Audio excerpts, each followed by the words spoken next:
गौशालाएं तो बहुत हैं हमारे शहर में भी। अब तो काफ़ी गौशालाएं बनती जा रही हैं, लेकिन गाय सड़कों पे बहुत एक्सीडेंट का कारण बन रही हैं। ये लोग माँ भी कहते हैं गऊ को, फिर माँ कहते हैं तो अपनी माँ को संभालते क्यों नहीं? ये जो मैं अभी अभी बोला हूँ, ये वो शब्द हैं जो शायद पूरे भारत की सभी गौशालाओं के प्रतिनिधियों को, प्रधानों को, प्रबंधकों को, सेवादारों को अक्सर सुनने को मिलते हैं। और ये बोल कौन रहे हैं? वो भी अपने ही हैं, जो गौशालाओं को टारगेट करते हैं और उनके ऊपर लांछन लगाते हैं। उनका ये तर्क होता है कि अगर ये गौ माँ है तो फिर ये माँ सड़कों पर क्यों है? धन्य हैं ऐसे गौ भक्त जो इन उल्हानों को सुनने के बावजूद मौन हो जाते हैं और फिर से गौ सेवा में लग जाते हैं। मैं भारत के सभी गौशालाओं के प्रतिनिधियों को प्रणाम करता हूँ। जय गौ माता, जय गोपाल। एक दुर्भाग्य है ये कि ऐसे उल्हाने, ऐसे बोले जा रहे हैं जो दिल को पीड़ा पहुंचाते हैं, सीने में किसी खंजर की तरह चुभ जाते हैं ये बोल। हम उनका स्वागत करते हैं जो ऐसा बोलते हैं, उनसे कोई शिकवा नहीं है हमें। लेकिन आज की इस वीडियो में मैं ऐसा बोलने वालों से कुछ सवाल अवश्य करना चाहता हूं। हो सके तो वो लोग मेरे इन सवालों का जवाब जरूर दें। सबसे पहला सवाल मैं उन्हें करना चाहता हूं कि इन गायों को सड़कों पर छोड़ कौन रहा?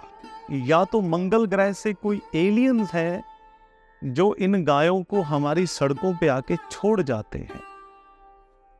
कहीं ऐसा तो नहीं कि जो छोड़ रहे हैं तो वही सवाल उठा रहे हैं। ये तो ऐसी बात हो गई, उल्टा चोर कोतवाल को डांटे। और दूसरा सवाल कि अगर भारत की हजारों गौशालाएं ऐसे लाखों गौवंश को अपने यहां संरक्षण ना देती तो आज सड़कों पर हालत क्या होनी थी? बहुत बड़ा सवाल है ये। आप लोग समस्या का हल निकालने की बजाय दोषारोपण की तरफ ध्यान दे रहे हैं। आप लोग क्या जानते हैं उन गौशालाओं के सेवादारों की मनोस्थिति को? अगर आपने जानना है ना उनकी मनोस्थिति को, कृपया उन गौशालाओं में तब जाइएगा जब भूसे का गोदाम खाली होने के कगार पे पहुंच जाता है। उस समय जो गौशाला का प्रधान होता है, जहां सेवादार होता है, सज्जनों, उसकी रातों की नींद उड़ जाती है। उसके बच्चे तो खा रहे होते हैं रोटी घर में, लेकिन वो एक अजीब सी परेशानी में घिरा होता है। वो ये सोच रहा होता है कि भूसे का गोदाम कैसे भरूं, क्योंकि भूसे के दाम आसमान को छू रहे हैं। कैसे ये गौभक्त उन गायों के पेट में चारा डालने के लिए दर दर भीख मांगने जाते हैं, चंदा इकट्ठा करते हैं, बातें भी सुनते हैं। क्या पता उन लोगों को कि हरे चारे की ट्राली का रेट क्या है, क्योंकि उन्होंने लाकर गौशाला की गायों का पेट नहीं भरना। जो समय एक व्यक्ति ने अपने घर में देना होता है, लगभग शाम का समय, वो ये सेवादार गौशालाओं में बिताते हैं, क्योंकि वो गायों के कष्टों को हर रहे होते हैं। समस्याएं बहुत हैं, दूर दूर तक कोई समाधान नजर नहीं आ रहा। क्या करें ऐसे उलानों का जो यहां आके बचते हैं? लेकिन प्रणाम है ऐसे गौ भक्तों को कि इन सब बातों को सुनने के बावजूद भी वो एक नई स्फूर्ति के साथ, एक नई ऊर्जा के साथ फिर से गाय की सेवा में लग जाते हैं। प्रणाम है ऐसे गौ भक्तों।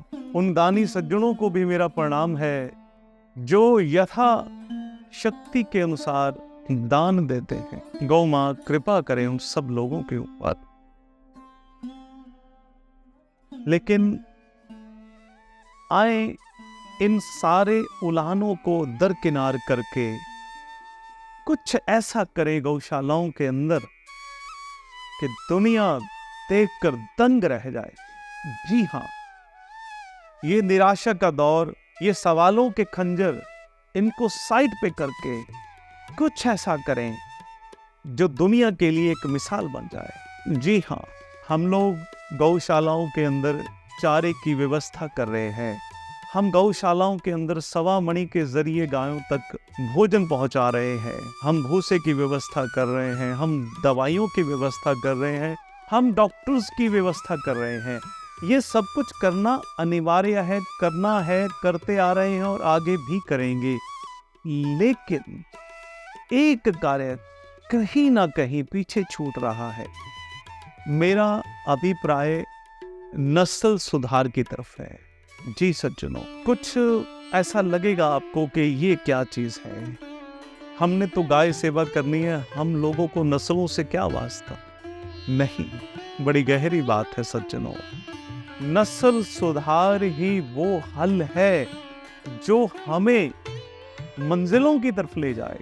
नस्ल सुधार, अब सवाल यह है कि नस्ल सुधार से क्या होगा, मैं उसका उत्तर देने जा रहा हूं। नस्ल सुधार से सज्जनों, आपकी गौशाला के अंदर दिव्य कामधेनु स्वरूपा गौ माता प्रकट होंगी। मैं ये नहीं कह रहा कि इस समय जो गौवंश है वो दिव्य स्वरूप नहीं है, लेकिन कहीं ना कहीं हमारी बेसमझी के कारण आज गौवंश का जो रूप हम देख रहे हैं, आदि काल में जो रूप था उससे काफी बदल गया। और ऐसी दिव्य स्वरूपा गाय जो कि समुद्र मंथन से प्रकट हुई थी, वैसी वाली कामधेनु स्वरूपा गायों की अगर हमने उत्पत्ति करनी है तो हमें नस्ल सुधार की तरफ बढ़ना ही होगा। और सज्जनों, जब ऐसी दिव्य स्वरूपा हजारों लाखों गाय हमारी गौशालाओं में उपस्थित होंगी तो आप अंदाजा लगा सकते हैं कि उनको देखने के लिए दुनिया का तांता लग जाएगा। ये नस्ल सुधार ही है जो सुंदर देसी गायों की उत्पत्ति करेगा, और वो देसी गायें आपके बच्चों को गौशालाओं से जोड़ेगी। चीज हो, आपके बच्चों में गौ सेवा का जज्बा और बढ़ेगा। ये नस्ल सुधार से होगा। और सबसे बड़ी बात, उन कामधेनु स्वरूपा देसी गौवंश के आंचल से अमृत तुल्य दूध की प्राप्ति होगी, भरपूर दूध मिलेगा। अब यहां पर भी एक सवाल उठता है कि हमने तो गौ सेवा करनी है, हमें दूध से मतलब नहीं है। क्यों मतलब नहीं? क्यों मतलब नहीं है दूध से? क्या हम नहीं चाहते कि हमारे बच्चे दिव्य गायों का अमृत तुल्य दूध पिए? क्या हम नहीं चाहते? क्या वो केमिकल वाला दूध हमारे घर में आए और बीमार हों और अस्पतालों में जाएं?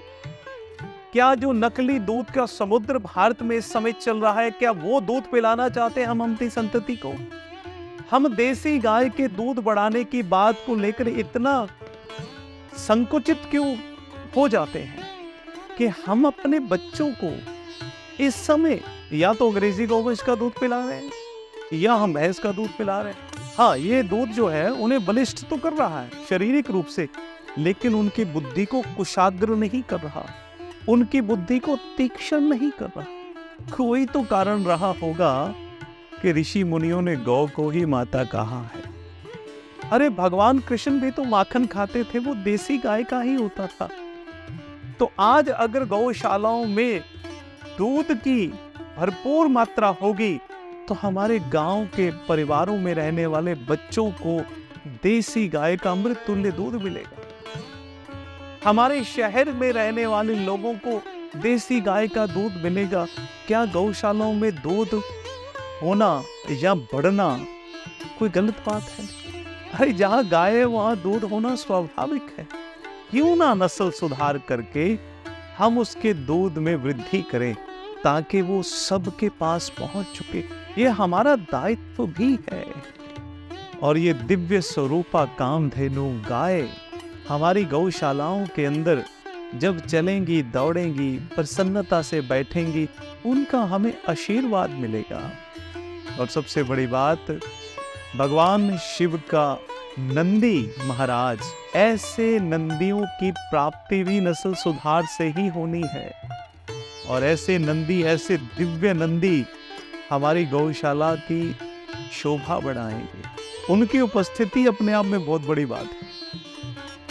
और सज्जनों, मैं ये बातें ऐसे ही नहीं कर रहा, ये कोई किताबों से पढ़ी हुई बातें नहीं हैं।